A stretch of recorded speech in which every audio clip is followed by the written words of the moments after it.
Futebol e política sempre estiveram relacionados no Brasil e você que gosta de literatura tem agora uma alternativa. Marcos Gutermann, que é editor aqui do Grupo Estado, historiador, lançou o seu livro A História do Futebol no Brasil. E ele veio aqui na TV Estadão justamente para contar o que é esse livro. Qual é a relação entre o futebol e a política no Brasil? Como o futebol explica o Brasil? Olha, a ideia foi tentar relacionar justamente isso que você mencionou. A ideia de mostrar como o futebol é capaz de traduzir os dilemas nacionais, né? Econômicos, sociais, políticos, desde a época em que ele chegou ao Brasil.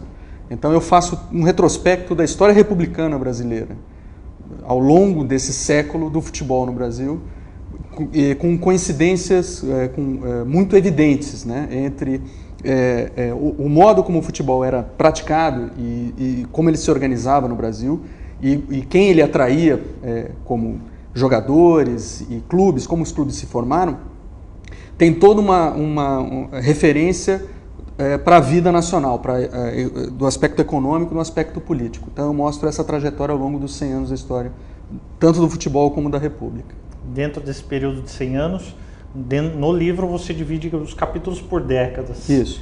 Qual é o mais importante? Qual é o período mais significativo? Olha, eu gosto de pensar na Copa de 38, que é uma Copa que ninguém pensa, porque o Brasil não ganhou.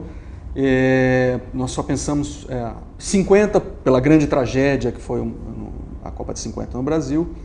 Teve lá, obviamente, sua importância, está tudo relatado no livro.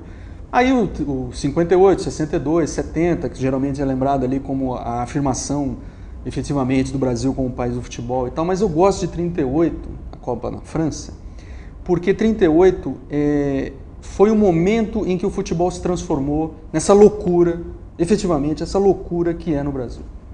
Porque até então, o futebol ele chega no final do século XIX, junto com o capital inglês, que se estabelece principalmente aí no eixo São Paulo-Rio, e é um esporte de elite, praticado pelos brancos ingleses e os seus os paulistanos e os cariocas que se relacionam com essa imigração, que é uma imigração rica, gente rica que vem para cá. O Charles Miller é o cara que, embora nascido no Brasil, é filho de ingleses, então ele organiza os primeiros jogos. É uma história bastante conhecida.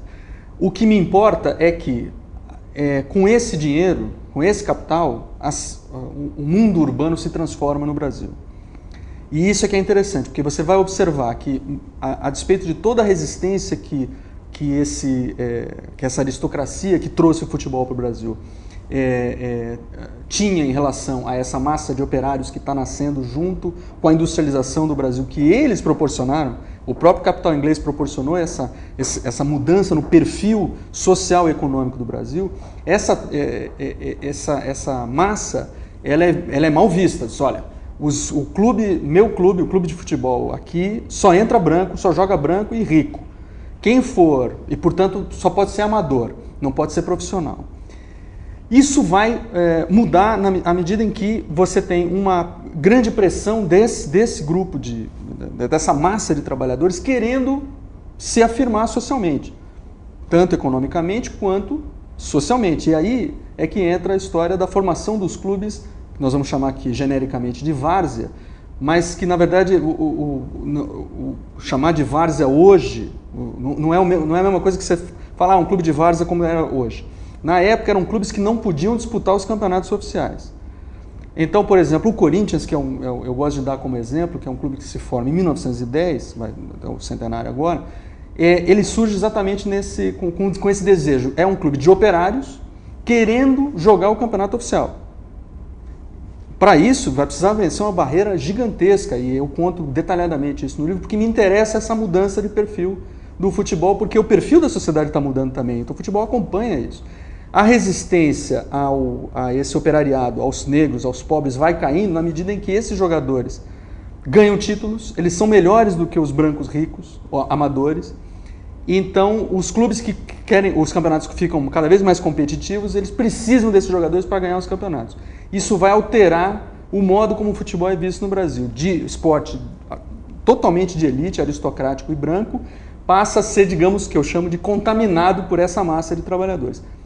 As Copas de 30 e 34 ainda refletiam esse amadorismo e esse exclusivismo do futebol no Brasil, por isso foram desastrosas as participações do Brasil em 30 e 34, mas em 38 você já tem uma outra concepção do futebol. O futebol já é um esporte nacional, ele já é um esporte extremamente popular. Faltava a cereja do bolo, que era uma participação internacional com a sua força máxima. E o Brasil manda para o Sul-Americano em 37 e para a Copa de 38 a sua força máxima, já superadas as divergências regionais, São Paulo, Rio, que tinha muita briga, né? Você deve saber disso. E o esporte passou a ser efetivamente profissional graças ao desejo do Getúlio Vargas, então ditador, que queria agregar aquela massa trabalhadora às suas hostes trabalhadoras, né? Quer dizer, o seu apoio de trabalhadores. Então, em 38, a seleção vai com sua força máxima. Perde, exatamente por ter ido com o seu melhor time, perde na semifinal para a Itália, que era a melhor seleção da época. E perde por causa de um pênalti super contestado e tudo. Então, ficou a imagem de que o Brasil tinha um jeito diferente de jogar futebol, a partir da Copa de 38. 37 foi importante porque nós perdemos para o argentino sul-americano numa batalha dramática. Veja, nós estamos falando de duas derrotas, né? A derrota no sul-americano e a derrota na Copa de 38 foram dois momentos marcantes porque o Brasil se descobriu como potência no futebol e que achou que devia se impor e tinha futebol para isso e jogava de um jeito diferente do resto do mundo. Aí o Gilberto Freire vai escrever um texto justamente por conta da Copa de 38 dizendo, olha, nós jogamos um futebol diferente de todo mundo, o nosso mulatismo, a nossa ginga. Então aí aparece a ideia de que o Brasil, pela sua mistura racial, permite ter uma expressão, ela se dá dentro do futebol, a expressão dessa identidade cultural que está se formando de negros e brancos juntos, que interessava muito para o Getúlio politicamente também. Né? A ideia do brasileiro como uma raça, né? A formação do Brasil, da identidade nacional. Então, por isso, 38 eu considero que é um marco na virada da percepção que o brasileiro tem sobre si mesmo, historicamente, socialmente, economicamente e politicamente. Tudo isso convergiu naqueles 2 anos que eu acho que são chave na história do país. Dentro disso, a gente teve outras mudanças, o tempo foi passando, nós chegamos aos dias atuais. Essa relação continua existindo, né? Não, sem dúvida nenhuma. Agora muito mais sofisticado, evidentemente, né? Você tem a concorrência dos meios de comunicação. Nós estamos falando, quando eu falo de 38, estou falando de rádio, que mal existia rádio no Brasil. Hoje não. Hoje você tem internet, televisão, é um negócio que assim, a disseminação da mensagem é muito mais rápida. E o futebol, ele é um esporte para a televisão, efetivamente, né? Isso muda o meio, o modo... É assim, quando você está no estádio, compartilhando aquele momento, quem vai ao estádio sabe do que eu estou falando, quer dizer, aquele momento mágico do jogo, e isso é uma outra discussão, né? Quer dizer, o jogo em si ele é apaixonante pelo jogo e pelo que ele representa. Então, quando você está ali dentro, naquele momento de comunhão, você sabe que todo mundo está sentindo o que você está sentindo. Põe isso na televisão, isso se multiplica por todo um país. Então, a Copa de 70, quando a primeira transmitida ao vivo para o Brasil, teve esse condão, essa qualidade de dizer, olha, esse país nacional que a ditadura queria que nós fôssemos, foi possível graças à televisão transmitindo a Copa de 70. Foi a primeira vez que teve a sensação de somos uma grande nação, unida naquele momento, torcendo, tendo as mesmas sensações. Então você imagina que com a televisão, como potencializa a questão política, evidentemente, né? Isso é autoexplicativo, né?